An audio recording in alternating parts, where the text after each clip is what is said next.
Hello everybody and welcome to this new episode of Sunday Cooking Class. Hi, this is Ainhoa. And this is Fran. Welcome home everybody. Today we have her parents and her brother and all my in-laws for dinner. And we are going to do one of our favorite things, which is a paella but done with vermicelli pasta. So fideuá. So we call it fideuá. Okay, it's a traditional dish here in Spain. You can do it with fish, you can do it with the traditionals with rabbit, all of that. No, we're going to do it with pork and fresh garlic. Right? Just one of these, we love that one. That is very good. Okay, so it's going to be a bit long for our standards. Yeah. So bear with us and then let's start. It's easy, but it requires a lot of steps. Okay, So shall we? Okay. So one of the things that the issue of today is that both the paella or the fideuá, what we're going to do today, they don't wait for you. You have to wait for them. So maybe my in-laws drop by before we finish. We'll figure that one out. Okay, let's turn the camera. So our decoration, we have once again my good old friend peanuts that I love so much, and our candles. Okay, so what are we gonna be cooking today? Today, as I said, we're gonna do it with fideuá, with vermicelli pasta. Important. This vermicelli pasta, we have already roasted it, right? You can show them. It's in the oven. Okay. Well, we have some extra ones down here because we'll have to do one more, okay? Because it's like huge. How many people? We'll have 10 people for dinner, for lunch. So they need to be dehydrated. I know it's dry pasta, but it has humidity in it. You need to get that out. You need to toast them. Right? So you need to toast them. Very important. If you don't do that, mess. It's a bit fat as a taste. It's a bit dull. So then what we have is some tomato. Okay, this is just a shredded tomato. We have grated it. Onion. We had purple, but it can be white. We have some fresh garlic. Okay. Yeah, if you don't have fresh garlic, you use scallions. Scallions, okay, which is baby onions. Yeah. Then you have any type of mushrooms. Here we have right now, we found portobello mushrooms, but any type of mushrooms is going to be good. Yeah, if you find wild mushrooms, so much better. Wild mushrooms make a big difference, but they don't have that. And then we have some belly fat. We have already fried it, okay, so we don't have to wait all of that. You will need olive oil, salt, some sweet wine, can be Porto, whatever, and optional, we're Spanish, we do have a lot of saffron. So that's what we're going to do. And the broth. Oh, and this is beef broth. Beef stock, right? Okay. So we have to be quick.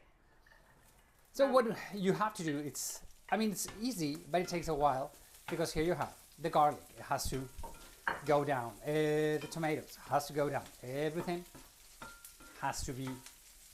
Like this is very much a Sunday lunch. Like, in the UK they have Sunday roast. So Sunday is often paella. So what you see here is the pork belly in small chunks, and I've already fried it. So I'm not using olive oil, I'm using the pork fat. There we go. So if you don't have all of that, what you see in the pan, it is the pork fat, okay? It's not olive oil. So if you don't have pork belly that is fatty, you need to add a little bit of fat, just to fry everything. The thing with this fat is that it gives out a lot of flavor. In fact, that is pork belly Iberian, so yeah. So it's super good. Super all right, flavorful. So while this is, getting ready, I'm going to add the onion. So as you can see, the onions are also chopped small. Okay, so all of this just requires a little bit of time before. And you need to be careful with the salt. Yeah. In our case, the stock, let's be honest, we have not done it at home. Okay? We have bought it. No, yeah. And normally when you buy it, most of the time it's a little bit saltier, so it doesn't require as much salt than a normal thing. Okay, so please be aware that the salt is one of those things that's like, Yeah, look at the colors, it's so nice. I know, it's so beautiful. It's like, so springy. It's like, what else? We're doing a lot of veggies because, as we said, we do have to do another one because we have this pan is for about 6 people, okay, and we're gonna be 10 today, so we'll see. All right, so we'll have to separate part of it. Yeah, I think we are going to make a fideuá in the oven. It's One in not, the oven. yeah. Okay. You can also make rice or fideuá in the oven. This is a paella. In fact, a paella is called a paella because it's a kind of pan. There we go. Okay, one thing. First, something important. We don't, Americans, Canadians, British, English-speaking people, you call it paella when it's not paella. It's paella, P-A-E-L-L-A, paella. So the paella is not the dish. It's not what you eat. The paella is the pan where the rice is being done. Okay, in this case, the vermicelli pasta. So, important thing, we don't say paella, we say paella. Okay. Yeah, so in fact it's arroz a la paella. Rice in paella pan. In paella pan. Okay, so that's one of the things that a lot of people don't know. And it is the national Spanish dish. It comes from the Mediterranean. Okay? In the Mediterranean, very close to Valencia. We do have one part that is very, very, very, very flat. That means that water comes in and out, and it's very good to raise, to grow rice. So we are big producers of rice in Valencia, and that is where the paella is originally from. Okay? The paella and the fideuá. As we're talking about paella and fideuá, we need to talk about the tour of the Mediterranean that we're going to take place in May 2026. Again, we'll do it again in 2027. I promise, because some people say, I cannot do it in 26. Don't worry, we'll do it in 27 again. We'll start in Valencia, home of paella. It's also the home of Sorolla, one of the most beautiful painters in Spain. It is home of the fallas. It's home of the beautiful Spanish Mediterranean. Okay, so that's where we're going to start our Spanish Mediterranean tour that I love. I'm so happy to announce that we have it. We still have a few spots available for 2026. For 2027, we have not opened the dates yet, but they will eventually come out. So it takes a while. I'm going to add. Okay, hold on. Let me turn the camera around. The mushrooms. Okay, in fact, people, what they do is they start putting things on the side, like, okay, the garlic, but cannot be bothered, and I generally do it all together. So I think everybody makes paella in a different way, or fideuá in a different way. Sure, if you are from Valencia, you would like tequilas, I understand, but You want tequila? Kill us. Ah, kill us. You want tequila? No, you want tequilas because we are not doing it maybe the proper way, but I mean, the paella. it's like in fact, paella is a poor people dish, right? It's whatever you had in the fridge, you put Normally, together with rice. the origin of the paella is the leftovers over the week. You know, you have some vegetables, you have some chicken or some mushrooms, whatever. There was some food at home that was, you know, left on the fridge. On Sunday, you would put them all together and make the paella with the rice. Okay, so that's the origin of paella. And as you can see, well, And it's pretty much- now, not at all, because Now, it God. costs quite a lot of money. Depends on what you put. It depends where you go for paella. In Spain, it's like OMG. I mean, and in Valencia, there's some incredible places. We go quite often. You all know that one of our kids is studying there in Valencia, studying architecture. So it's a privilege to go see him because we have tasted so many paellas. And, well, we have our favorite ones and Yeah, we have our favorite places. yeah.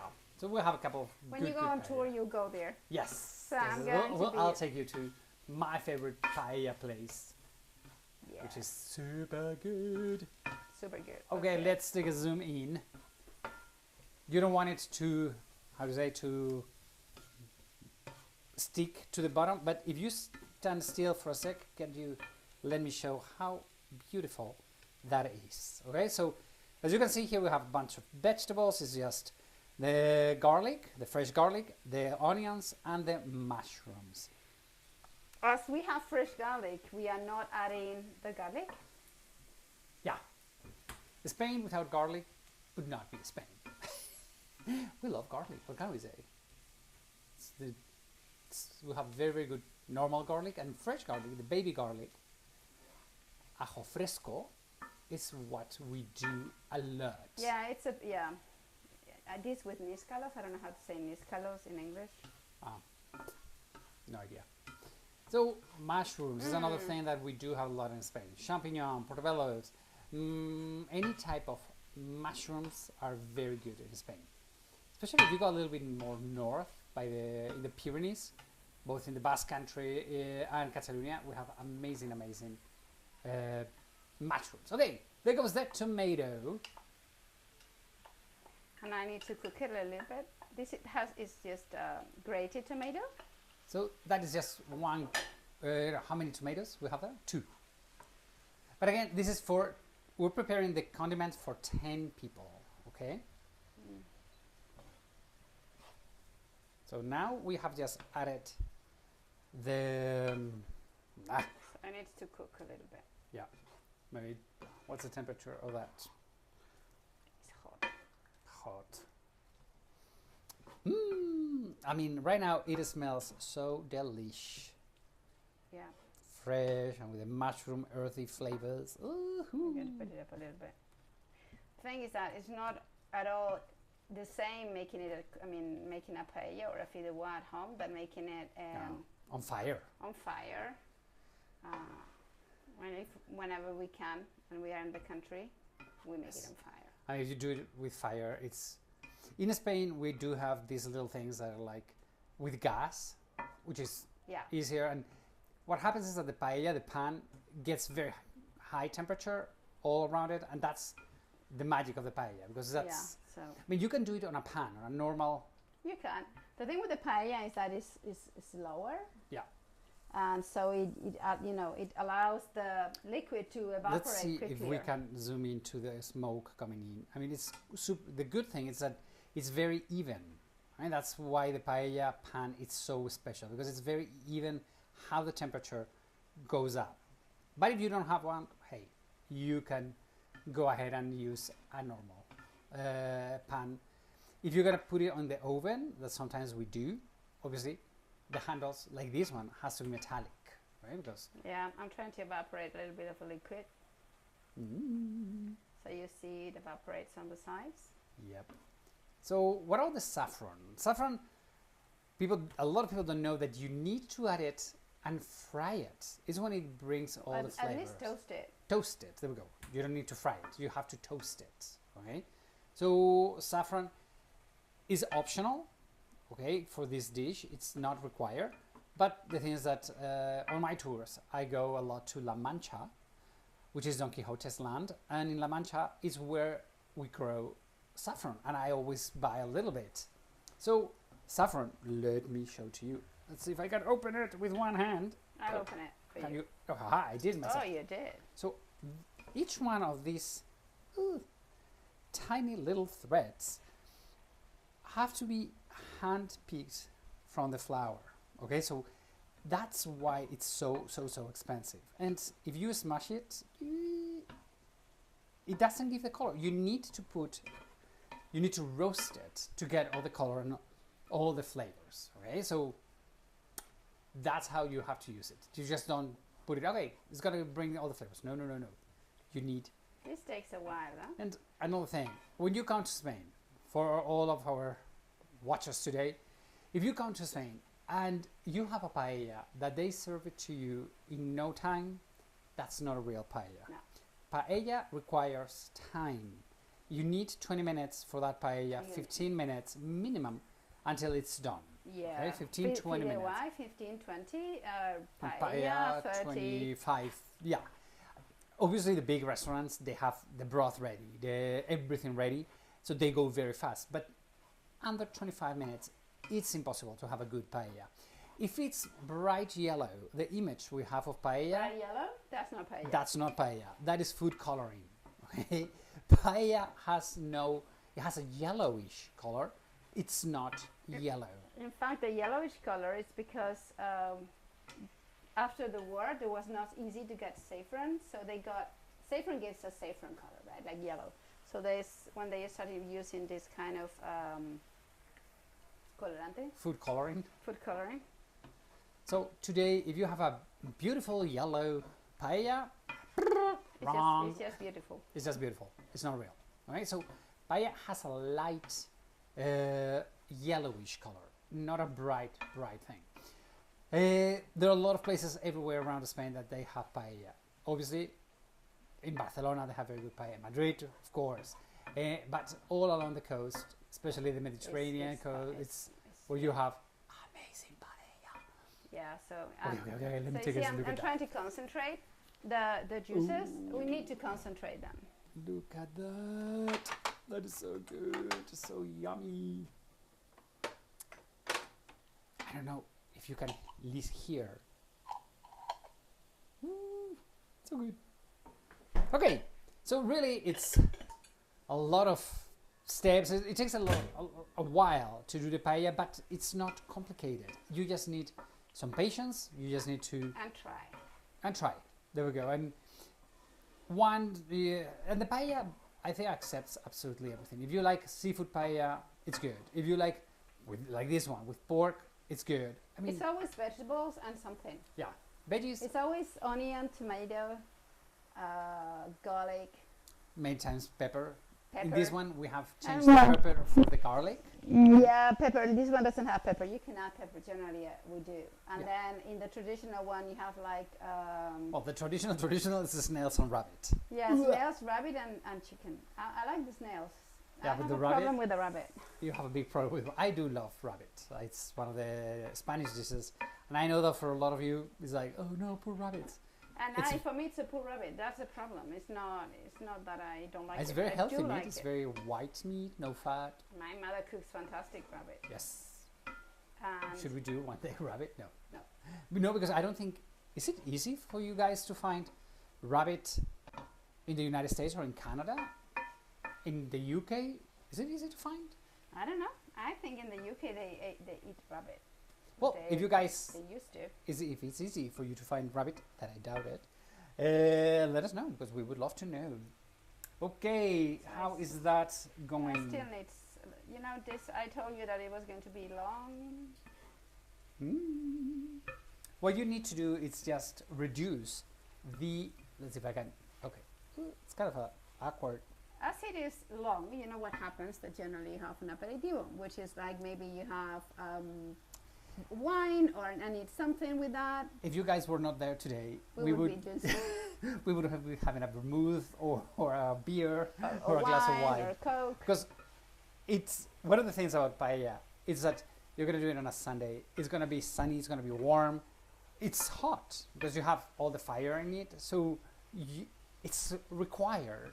It's mandatory to have something to drink, and along with it, you have some olives or some chips or something, or anchovies. That's the funny part So- of the paella. The fun part of the paella, it's the social part. Because paella, have we ever done paella just for the two of us? No, No, it's not fun. it's not fun. Because paella, it's fun. It's to bring everybody together and have friends over, and it's fun. So, paella, meanwhile, you're cooking all of this, which is like, okay, you drink a little bit, and you eat a little bit, and you just have fun. Okay, you want me to turn the camera around? What for? No, I don't know. No, for you to see what you are doing. You can add paprika if you want. We don't generally. To me, it's another of the big things we do in Spain, paprika. Paprika, you have to be careful with how much paprika you put because it can overrun the rest of the flavors. Okay, so I like it because it's that smoky little flavor, but it has to be very, very, very subtle. To me, it has to be very little bit. If you put way too much, it's like not for me. It's like it only tastes like paprika, and I would only put sweet paprika, not hot paprika, right? I would put a smoke. The smoke, but not hot, not a spicy paprika. There we go. Okay, so we are more or less done with the base, what we call. Okay, See, this is what okay, let me turn the camera around. people in Valencia call morreta. Salmorreta. see, which is The base. the base. The flavor of the flavor, paella. nyoras and yeah. And Anything that onion and garlic. Everybody makes a sort of a samarreta, which is the base. And so what I'm gonna do now is toast a little bit of this. of the saffron. Okay. You have to be careful because it can burn. And I'm going. Holy cow! No, it's not so much. You know, it's Okay, so there we go. That's, you just have to warm it. It brings, and now mix it all together. That's how it's gonna get all the main because you don't want flavors. it to burn. Yeah, because if it burns, it gets bitter and doesn't bring any good flavor. So it has to be roasted fast and good. And I'm Now, going to add our trick for this, we add the sweet wine. Okay, it can be any type of sweet wine, as we said, can be sherry, can be vermouth, it can be porter wine. and then you evaporate. All the alcohol is going to evaporate. I mean, my niece, who is 8 years old, she's coming for lunch, and she's not going to get drunk out of this because No. all of this is going to evaporate. Okay, so it just brings the flavor of the sweet wine. Okay, don't think that we are crazy. We're not gonna make a baby. Well, she's my goddaughter, so I adore her. So Yeah, it's like, she's oh, my your goddaughter, goddaughter. and you will spoil her. I She know. spoiled you. Well, she's spoiled. She always brings me something. She's like the sweetest girl in the Yeah, world. she brought you She- a pink pen. for your The other birthday. day, I went to her house and she was painting with a pen that was purple. I said, "Oh my god, that's such a cute color!" And they also had in pink. I'm like, "Oh my, I would love to have one pink." So she made my sister-in-law, her mom, go to that place, and she bought from her money a pink marker for Yes, me. She's sweet. I was like, "I love you." It's like, Okay, so you see we this love has each other. reduced a Anyway, lot. hold it. Let me turn the camera around. There we go. Now, So we are going to add the the pork belly. pork belly. And now we just need to blend everything together. And normally, now that you have all the ingredients together, you would add the vermicelli pasta. But what we do is, as we have to do another one, all of this preparation, we're going to divide it in two, We are going to separate. and we're going to separate it, right? But that's today because we have 10 people, and this pan does not hold for 10 No, people. because the thing is that it has to be low. Yeah, you cannot add way too many. Right. So we're only gonna do half of it. It smells so good. Smells super good. Okay, So oven on, and let Mm. me. okay. So what we're gonna do, just take part of it for the other fideuá that we're gonna do. Okay, but again, this is just today because we are doing for 10 people, and we don't have a pan that can host 10 people. I So know. we have to do it this way. So well, I hope it's not too little. Well, You never know. It's complex. okay, let me hand you the vermicelli pasta. So we've got the vermicelli, fideos, Fideos in which Spain. had already been toasted. If you don't toast it, it's going to be very boring flavor. Yeah, because it's not going to absorb the flavors. Now, you just want to mix the whole thing. We are almost there. We are almost ready. I mean, we are not going to cook the whole thing. No, We no, will- because we now will. it requires about 13 minutes. This, what is the? It's a 2 or 4 vermicelli pasta. It's number 4. Number 4. They have numbers. Okay, at least in Spain it has different thickness, the pasta. So this is a number 4. Okay, You can use a number 2. A number 1 or a 0 is not. it's too little. It's I two. think it's way too little. It's way too. So we have weighted it. It's 300 grams, and you have to put more than double of the water. So it's 1 liter. it's 1 liter for 300. Okay, so it's almost twice, 3 times. 3 times and a little bit more. and I'm going to use this because I need the flavor of All it. the flavors. I mean, the important thing in here is the stock, is the broth. Is the broth? Oh, it's It everything. needs to have flavor, otherwise, well, you're going to just boil pasta, right? So now, something that is important is you guys need to see what's it's Don't do it, don't worry. the timing for the pasta, or if it's 10, 15, 12 minutes, that's how you have to go with, okay? So Then you don't move it. leave you it remove it, you just make sure that everything is well covered. Yeah, you see that, in fact, we've covered 1 centimeter, no more. So it's only 1/3 of the pan that it's And I'm done. going to maybe reduce the fire, see how Okay. it goes. okay. Okay. And we're gonna let That's it all. there, okay? Yeah, we'll post a picture. We're not gonna wait 12 minutes for you to see how it boils. We'll share a picture with all of you and how it looks like, okay? How it turns out, the beautiful, beautiful pasta, okay? The pasta paella, right? The Yeah, fideuá. fideuá, that's how we call it. What else? Nothing. I think that's it. We Thank will you drink very to much. your health. You've been Yeah. quite patient because we want always to do these live shows like Super 15 quick. minutes super quick so we don't bother you. It's not like, okay, fast and we learn, but this one requires time. So, hey, Okay, so thank you for bearing with us. Let us know how it goes with you. please subscribe to our mailing list. It's down here in the text where you can find all the information about that. It's been a great pleasure hosting you home. Your parents are gonna walk in like no time. We're 3 minutes ahead of time, so it's like perfection. Okay, so We love you all. take care. See you. Send us pictures. Have a wonderful, wonderful week. Bye. Bye bye, amigos.